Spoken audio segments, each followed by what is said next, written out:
हो जाएगी रे। भोलू जाल में भी डालता है। ए भगवान, मच्छी की जगह सोना चांदी दे दे आज तो जाल में। जाल में कुछ मछलियां आ जाती हैं। भोलू मछलियां अपने बोरे में डालता है। वाह वाह वाह वाह, नहीं बस ऐसे ही थोड़ा सा और मिल जाए, फिर हम चलेंगे अपने घर की ओर। ना ना ना ना। भोलू दोबारा जाल पानी में डालता है। देते भगवान, बड़ी मछली जाल में दे दे। तभी जाल भारी हो जाता है। अरे जाल तो सच में भारी हो गया है। लगता है कोई बड़ी चीज आ गई है जाल में। क्या भगवान, आज तो आपने सचमुच सुन ली मेरी। जय हो। अरे बड़ी भारी चीज लगती है भाई। फिर कोई बात नहीं। भोलू भोलू, खींच बेटा, खींच खींच। तभी भोलू देखता है कि उसके जाल में एक लड़की की लाश है। अरे ये क्या है भैया? ये कौन है? ए भोलू, जल्दी से बाहर निकाल इसे, क्या पता जिंदा हो। भोलू लड़की को बाहर निकालता है और हैरान रह जाता है क्योंकि वो मर चुकी है। इसका चेहरा तो रिमझिम से मिलता है। सरपंच पंचायत में आते हैं। मैं यहाँ ज्यादा कुछ नहीं कहना चाहता, लेकिन जिसने भी हमारी बेटी रिमझिम का कत्ल किया है, वो जमीन में छुपे चाहे बादल में, उसकी मौत अब तय है। हाँ, अब पुलिस इस गांव में आएगी और तहकीकात शुरू करेगी, लेकिन हमें पुलिस पर पूरी तरह से भरोसा नहीं है। इसलिए हमने बुलाया है एक जासूस को, जिसका नाम है जोशी रावत। वो कल यहाँ पहुंच जाएगा। जोशी नदी के किनारे पहुंचकर तहकीकात करना शुरू कर देता है। खूनी ने नदी के अंदर ही मारा होगा इस लड़की को। नदी में लाश को लाके फेंकना इतना आसान नहीं है। तभी उसके पास सरपंच का नौकर किशोर आता है। अरे आप जोशी साहब है क्या? हाँ, और मेरे हिसाब से तुम्हें सरपंच जी ने भेजा है। हाँ, आपको ले जाने के लिए। पर आप यहाँ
पर एक पत्थर गिरा हुआ है।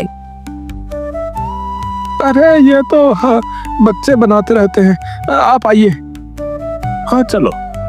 जोशी और किशोर सरपंच के पास पहुंचते हैं। सरपंच जोशी से मिलता है। जोशी, उम्मीद है तुम्हें आने में कोई तकलीफ नहीं हुई होगी। नहीं सरपंच जी। तुम क्यों आए हो तुम्हें पता ही है। हमारी बेटी का कत्ल हो गया है। हमें कातिल चाहिए, जिंदा या मुर्दा। उसके लिए तुम्हें जो भी चाहिए वो मिलेगा तुम्हें। सरपंच जी, अभी तो मुझे बस वो पेंटिंग देखनी है जो स्पॉट पर मिली थी। क्या हो सकता है? मैं कोशिश करता हूँ।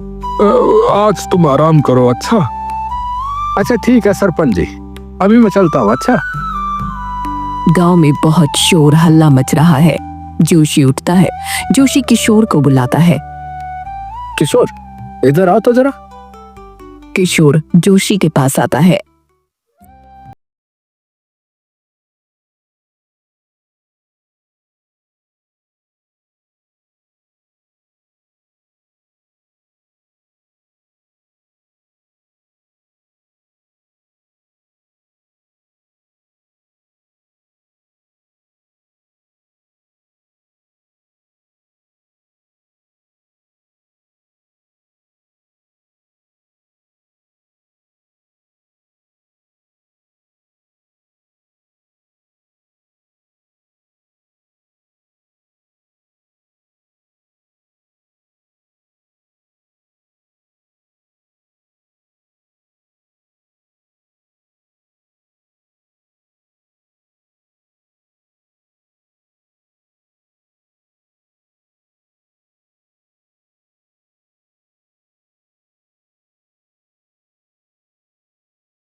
और कैसे मरेगा और कब मरेगा ये कोई नहीं जानता।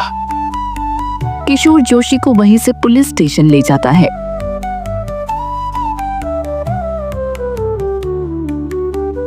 किशोर, कातिल तो एक ही है जिसने लड़की को मारा और उस आदमी को भी, और अब वो अपना तीसरा शिकार करने वाला है। मगर तीसरा शिकार है कौन जोशी जी? देखो, मैं बस इतना बता सकता हूँ कि वो किसी ऊंचाई से गिरा के मारेगा। हमें तैयार रहना होगा। मुझे कल तक तुम ये बताओ कि इस गांव में ऊंचाई वाली जगह कौन कौन सी है जहां लोग जाते हैं? जोशी एक सीनियर पुलिस ऑफिसर से मिलता है जिसका नाम प्रदीप है। जोशी पुलिस स्टेशन आया है प्रदीप से मिलने। नमस्ते प्रदीप जी, मैं जोशी रावत। सरपंच जी ने बताया होगा आपको। जी हाँ, बताया। और ये भी बताया कि गांव में ये जो कत्ल हो रहे हैं, आप अपनी तरफ से भी इनकी तहकीकात कर रहे हैं, और अभी आपको एक क्लू भी मिला है। जी हाँ प्रदीप जी, ये कातिल कोई आम आदमी नहीं है। ये मजे के लिए कत्ल कर रहा है। जोशी जी, इसका मतलब साफ है, वो हमें ललकार रहा है। आपके पास जो क्लू है वो दिखाइए। अगली मौत किसी ऊंचाई से गिरकर होगी। वो हर बार एक क्लू छोड़कर जाता है। हमें इसके लिए तैयार रहना चाहिए।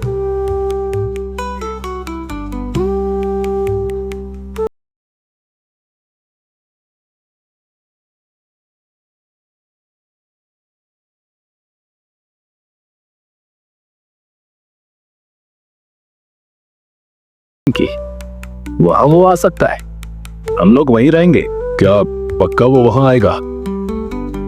अब आपके पास और कोई ऑप्शन है? ठीक है, मैं अपनी टीम का एक आदमी वहां तैनात करता हूं। प्रदीप जी, याद रहे, अगर उससे जीतना है तो हमें उसे जिंदा पकड़ना होगा।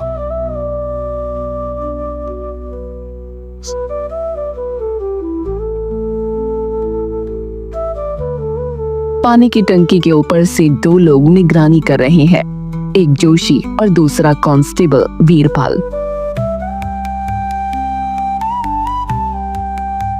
सर जी, रात के 2 बज गए सर जी। आज भी नहीं आने वाला आपका कातिल। 5 दिन से तो ऐसे ही इंतजार में बैठे हैं। वीरपाल, अभी तक उसने तीसरा कत्ल भी तो नहीं किया। तो हमें यहीं रहना होगा, क्योंकि हमारे पास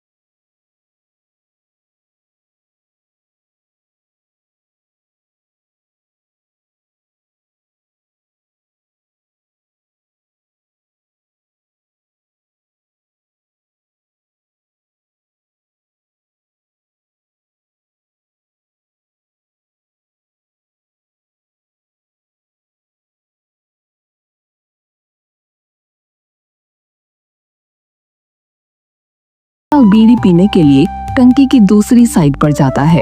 वीरपाल और जोशी टंकी की टॉप ऊंचाई पर हैं। तभी एक गोली चलने की आवाज आती है।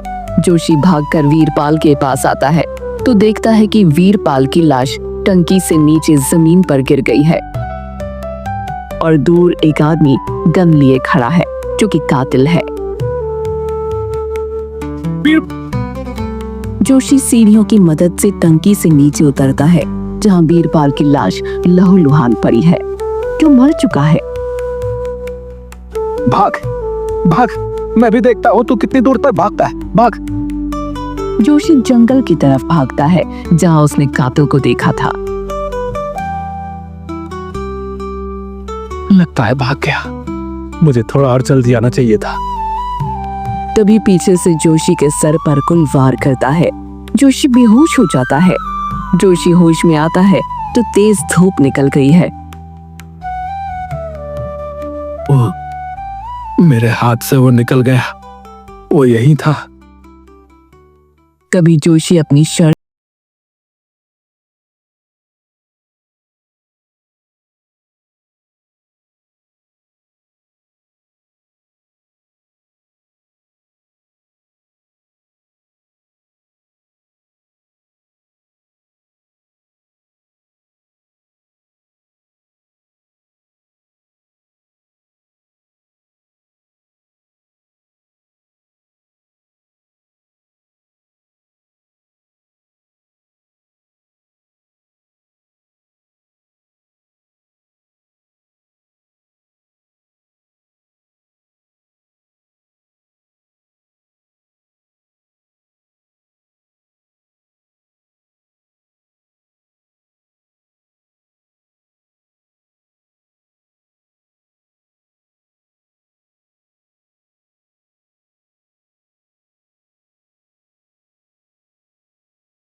से निकलता है वैसे ही एक आदमी पुलिस स्टेशन के अंदर आता है। वो आदमी प्रदीप के पास जाता है। प्रदीप जी, आप ही है क्या? तुम कौन? जी एक कंप्लेन लिखवानी है। बोलो। जी एक अजीब सी बीमारी है इस आदमी को, इसे लोगों को मारने का मन करता है और अभी तक 3 कत्ल कर चुका है पर पकड़ में नहीं आया किसी के। क्या? कौन है ये?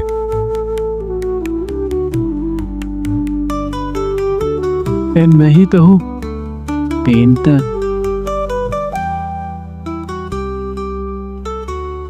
प्रदीप हैरान हो जाता है। थाने में खड़े लोग भी। जोशी पुलिस स्टेशन जाता है क्योंकि उसे खबर मिल जाती है कि पेंटर पकड़ा गया। जोशी प्रदीप से मिलता है। जोशी, उसको अंदर रखा गया है। वो खुद आया चलकर हमारे पास। पता नहीं क्या चाल चलने वाला है। मैं जानता हूं, लेकिन क्या इंटेरोगेशन में मैं आपके साथ बैठ सकता हूं? ठीक है, चलो। एक कमरे में प्रदीप, जोशी और पेंटर बैठे हैं। प्रदीप और जोशी पेंटर से पूछताछ शुरू करते हैं। नाम क्या है तुम्हारा? दीपक। अच्छा तो दीपक, क्यों मारा इतने लोगों को तुमने? मजे के लिए, इज्जत के लिए। जोशी प्रदीप को रोकते हुए। इज्जत क्यों नहीं मिलती तुम्हें? क्या दबाए बैठे हो अपने अंदर? हमें बताओ, हमें भी तो पता लगे। क्या तुम सिर्फ एक पागल हत्यारे हो? मैं पागल नहीं हूं, समझे?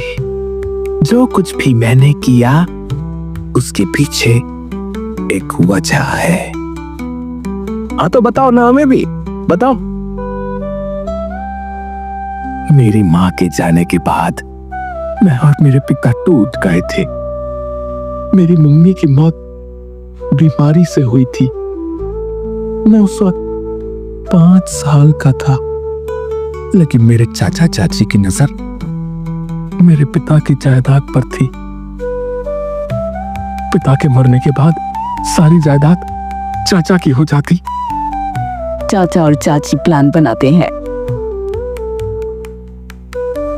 सावित्री, मैं ज्यादा रुक नहीं सकता। श्रवण को जायदाद नहीं मिलनी चाहिए, वरना हमारा क्या होगा। बुढ़े ने उसके नाम 60%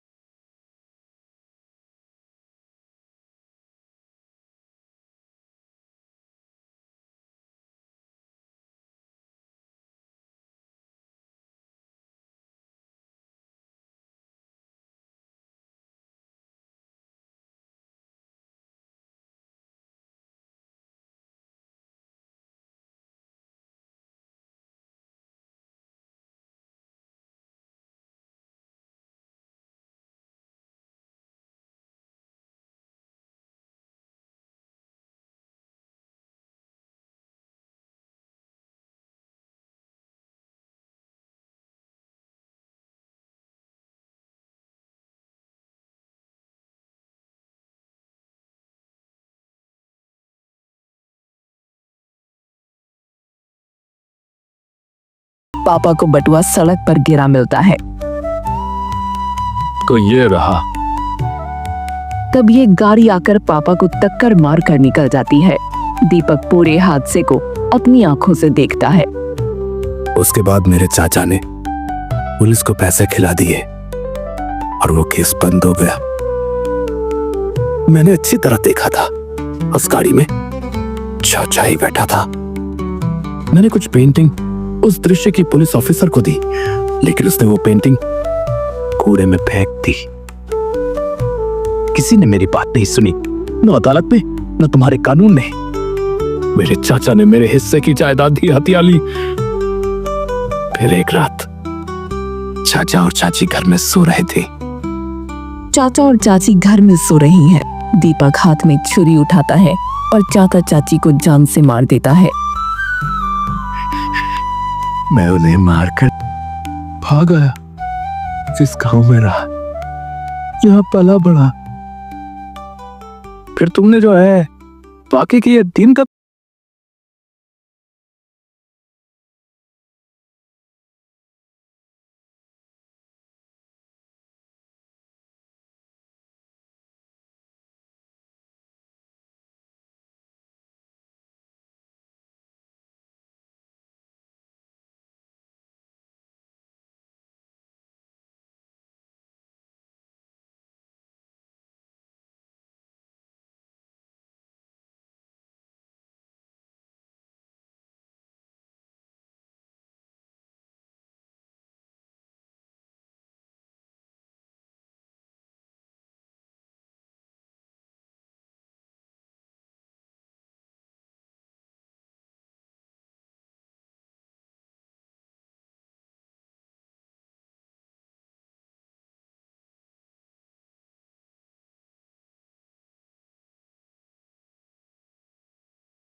नदी में डुबाकर उसका दम घोटकर उसे मार देता है और फिर उसकी पेंटिंग बनाता है।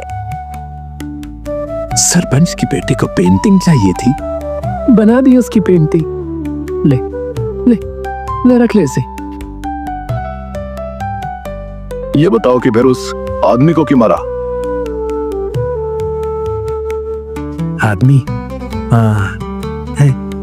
रोज दारू पी के अपनी बीवी को मारता था साला। बाहर दूसरी औरत से चक्कर चला रखा था। मेरे पड़ोस में ही रहता था। तो फिर मैंने बनाया उसे अपना दूसरा टारगेट। कुछ गलत किया क्या? कुछ गलत किया क्या? अरे उसकी बीवी तो आजाद हुई ना उस चिल्लास से। आजाद हो गई, वो आजाद हो गई।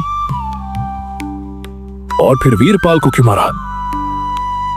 है वीरपाल, उससे कोई लेना देना नहीं था। मैं तो उस दिन गया था खुद की जान लेने, और फिर देख गया वो मुझे, तुम्हारा आदमी वहां टंकी के ऊपर बैठा हुआ। मेरा प्लान खराब हो गया, पूरा प्लान खराब हो गया मेरा। तो फिर अगले दिन मैं फिर आया करने की, खुद को मारने के लिए, और गोली मार दी उस बंदे को। कहना मेरी पेंटिंग सच होती है। अब कोई भी मरे, मुझे उससे कोई फर्क नहीं पड़ता है।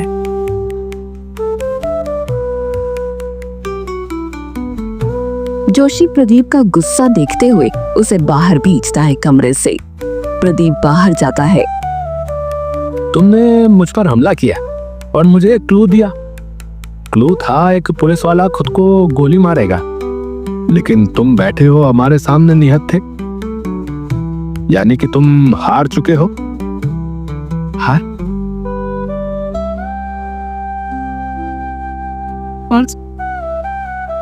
मेरी पेंटिंग सच होती है, समझे? उसके पीछे एक वजह होती है। अब कैसे? वो देखो। तभी पुलिस स्टेशन के सामने एक गाड़ी आकर रुकती है। गाड़ी में से एक पुलिस ऑफिसर निकलता है। वो थाने के अंदर जाता है। सामने प्रदीप खड़ा है। पुलिस ऑफिसर खुद को गोलू मार लेता है।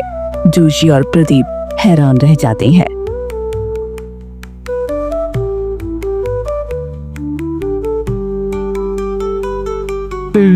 मैं दिखा था ना, आज ने मेरी